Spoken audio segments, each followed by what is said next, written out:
Some of the world's greatest dynasties came up on the backs of brilliant men of strategy. Medieval history is rich in captivating but gruesome stories of bloodshed because it was a time when kings fought hard to keep power or acquire new territory.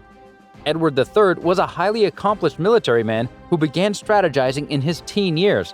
He had a knack for diplomacy, which elevated his politics to a level that the politicians of today find hard to achieve.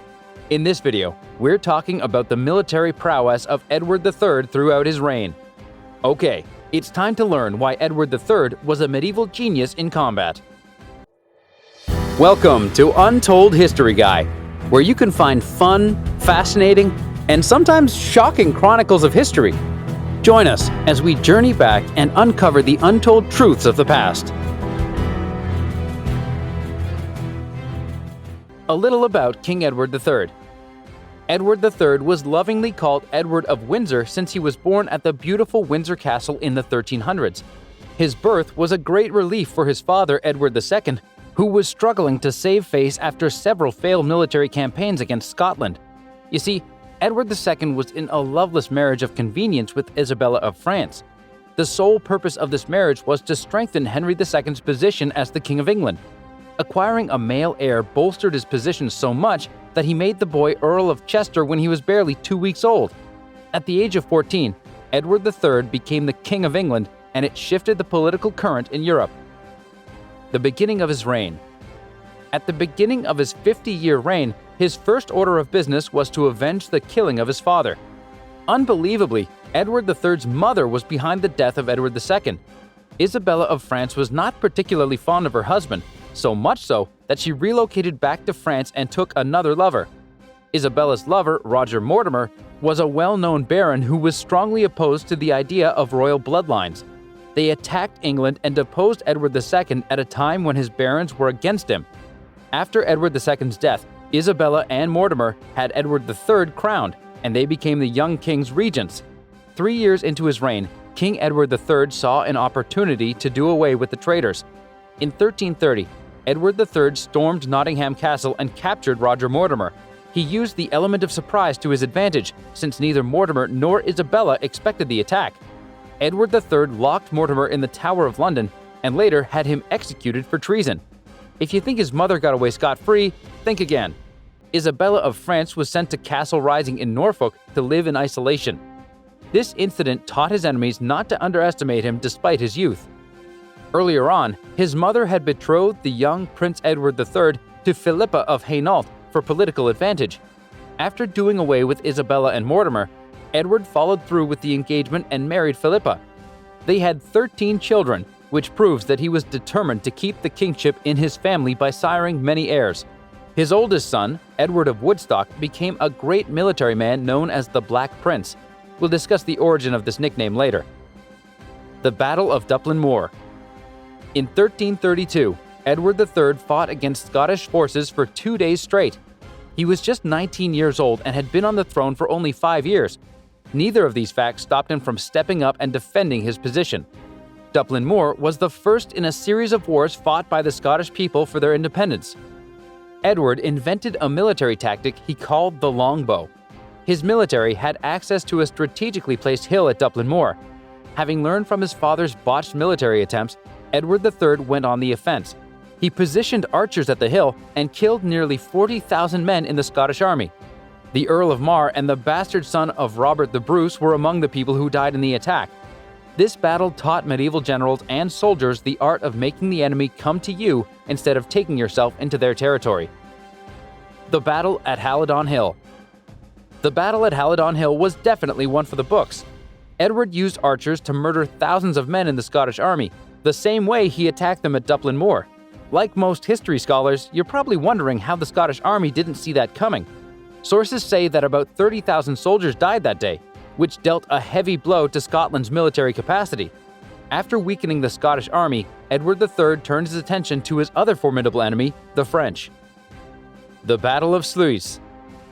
The infamous 100 Years' War kicked off in 1337. Edward III was determined to acquire more territory in France.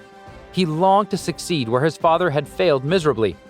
As the last remaining male heir of Philip IV, Edward went to Flanders and declared himself the King of France.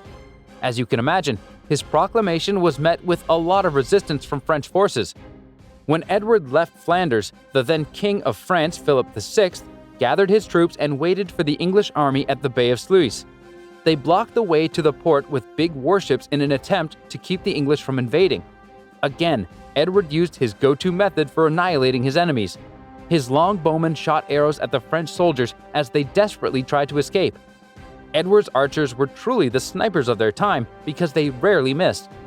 As history would have it, the English managed to kill about 18,000 French soldiers and sea experts. Edward III proved to the world that his skilled archers were formidable both at land and at sea. The 100 Years' War bloodbath. In 1346, Edward II found himself in another situation where he had to fight for England's sake, and his own too. This time, the odds were not in his favor.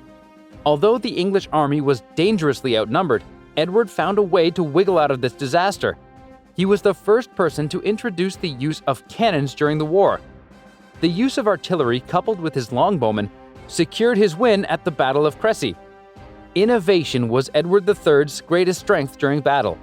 As a result, Edward slaughtered 16,000 French knights.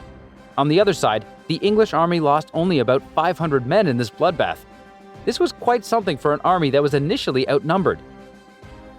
The Battle at Neville's Cross. Since the French and the Scottish had a common enemy, they decided to join forces and help each other in times of trouble. They named their agreement the Auld Alliance. It came into effect when Edward III was busy fighting the French. Scotland's David II reluctantly invaded English territory while Edward was away in France. The Archbishop of York stood in for the king and led the English forces against the Scottish troops. The English soldiers were defeated and captured by David II during this violent exchange. It would be safe to assume that Edward III had taken the time to train certain people who could lead the army in his absentia. Although he wasn't present, his military wisdom was applied in defending England against the Scottish attack. Poitiers Battle. This specific battle stands out among all the battles fought during the 100 Years' War. One of the main reasons for this is the central role played by Edward III's son. The young man wore black armor that earned him the name the Black Prince. Like his dad, the Black Prince did not underestimate the effectiveness of the longbow tactic. He used the archers to destroy French forces to the point of capturing their beloved King John II. He learned from the best after watching his father win battle after battle. Although Edward III had a good run fighting England's enemies, his reign ended in tragedy. First, he lost major territory in France as they kept fighting to take back the country. These losses weakened his position because the English were not happy with the financial burden of war. In 1376, the then Parliament openly criticized Edward's advisors, who were fired. The so-called Good Parliament took the liberty to banish Alice Paris, who was the king's lover at the time. They felt she wielded too much power over King Edward III since he had gotten quite old. Picture the image of Alicent Hightower and Viserys Targaryen of the hit HBO show House of the Dragon. According to historical sources, Edward III and his son Edward of Woodstock were seriously ill and unable to defend their positions as they had many times before. The Black Prince died first, which completely destabilized Edward III. Later in 1377, Edward III succumbed to a stroke. Despite his final troubles, Edward III left a great legacy behind. He was more of a warrior than a politician, as indicated by the numerous battles he led the English army to win. Edward was more interested in securing the boundaries of England as opposed to sitting in a castle and enjoying the royal treatment. He was famously shrewd, as illustrated in the way he handled his mother's betrayal of his father. So there you have it, Edward's greatest battle that began right in his home as a teenager. What's your favorite war tactic by King Edward III? Let us know in the comments, and while you're at it, check out some of these other videos from our channel.